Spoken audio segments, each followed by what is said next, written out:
Before 2018's Devilman Crybaby, there was a Devilman 2015 anime. Well, kinda. When this anime was advertised, there was no sign in the news that followed. What came from this announcement was a 3-episode OVA that is still streaming on Netflix today, but it wasn't what I expected.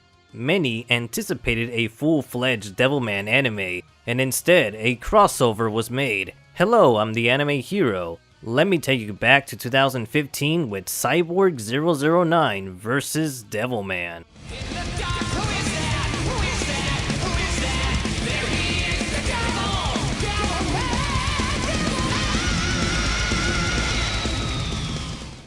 In retrospect, 2015 is a pretty unique year, as many of the household anime didn't exist yet or weren't accepted as mainstream fandom. Examples include My Hero Academia didn't have an anime yet. The same can be said for Mob Psycho 100. Attack on Titan and Tokyo Ghoul were in their first series. One Punch Man was airing and Stardust Crusaders was still new. And who can forget such classics like DD Hokuto no Ken 2, Strawberry Flavor, and Young Blackjack? More importantly, there was almost nothing for Devilman. Not a single manga was licensed, and the only anime that Discotek had was the 1972 Toei anime and the chibi OVA Go Nagai World, which would be released later that year.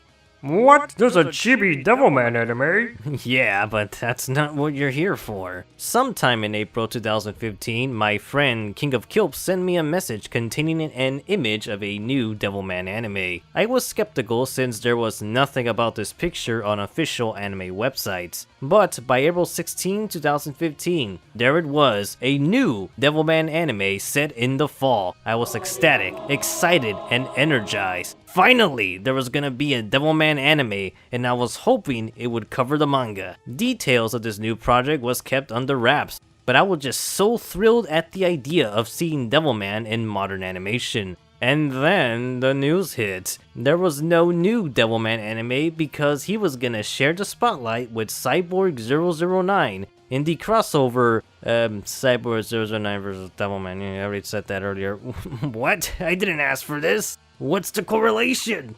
I found out later that Go Nagai was an assistant to Shotaro Ishinomori, and the more you look into the themes of both series, they can fit together, but that didn't take away my shock. Previously, there was news of a Cyborg 009 project, which had no mention of Devilman and vice versa, so dynamic planning pulled the rug from underneath both fanbases. For Cyborg 009 fans, this was supposed to be a 50th anniversary anime, which didn't happen the way they imagined. For Devilman fans, this was a chance to see the manga material animated. Instead, we got a 3-episode OVA that's from the Cyborg's perspective. It is a good OVA series, it's just not what people wanted. Looking at the future, things didn't go too well for Cyborg 009, so maybe the staff should have spent their efforts on making this 2015 project an actual new series. As for Devilman's future, things went surprisingly smooth and made itself a recognized anime thanks to Devilman Crybaby. And because of that Netflix exposure, I finally got the manga in English. While Crybaby wasn't the adaptation I wanted, I can't really argue with the results. It was a bold move to hide the crossover surprise with vague news, but I wish they didn't do it to Devilman. I'm still curious in what could have been, more so when you actually watch this crossover. I'm not gonna review the OVA, but I will talk about certain Devilman highlights and my experience from back then. When the teaser trailer got released, my jaw dropped. Devilman had this manly design. In fact, you could say it was Devil Manly! Crybaby's version exaggerates the hands and has a Shin Godzilla-length tail. It overall looks good, but when you see the manliness of 2015's Devilman, there is nothing better. Devil Manly! Ooh. This is such an improvement over the 2000s edgy Devilman. Huh? I thought Devilman was already edgy. You don't understand. 2000s Amon, the dark side of Devilman, and Amon, Apocalypse of Devilman, are very time capsule edgy. It's also a bit punkish. I still don't see what you're talking about. Oh, yeah. I can see it now. Yeah, 2000's Devilman is jamming out to Black Veil Brides and My Chemical Romance. But this Devilman jams out to Animetal USA Hero Manly. This design cannot be improved, but you could still fix Akira Fudo. I don't like his face, it's too soft. The same goes for the Cyborg 009 vs Devilman breakdown manga. Not really fond of these appearances. In contrast, this is by far the best looking 00 cyborgs before and after 2015. Props to character designer Takeshi Ito, whose notable designs would be in Mazen Kaiser's Skull and episode 8 and 12 of Kotetsu G.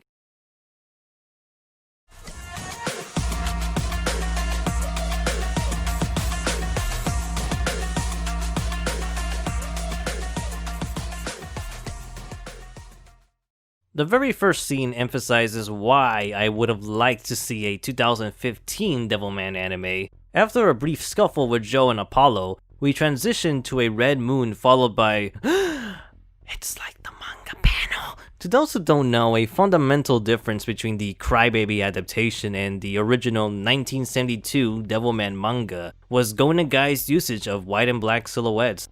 Depending on the event, these pages would feature striking imagery and become a noteworthy trait during most of Go Nagai's art throughout the 1970s. In the crossover, this silhouette usage only occurs in this scene, but it was such a tease to witness this manga format in animation. It made me long to see these pages and wonder how they're supposed to transition during animated sequences. The only other times Go Nagai's techniques were used in an anime was in Cutie Honey Universe and the Mazinger Edition Z, The Impact, or Shin Mazinger Z. But seeing it here on a series that, at the time, didn't have a complete adaptation was like somebody sticking a needle in you and getting a lollipop afterwards. It tastes nice, but I still feel the sting.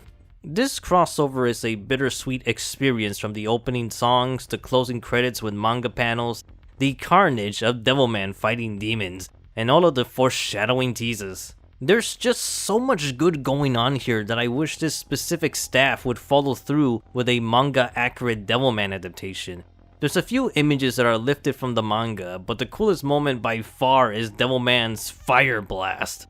This animation excelled so well with Devilman that these scenes are the ones I rewatch the most. It really makes me long to someday see a Devilman with Go Nagai's vision. And maybe it can happen in 2022 with Devilman's 50th anniversary.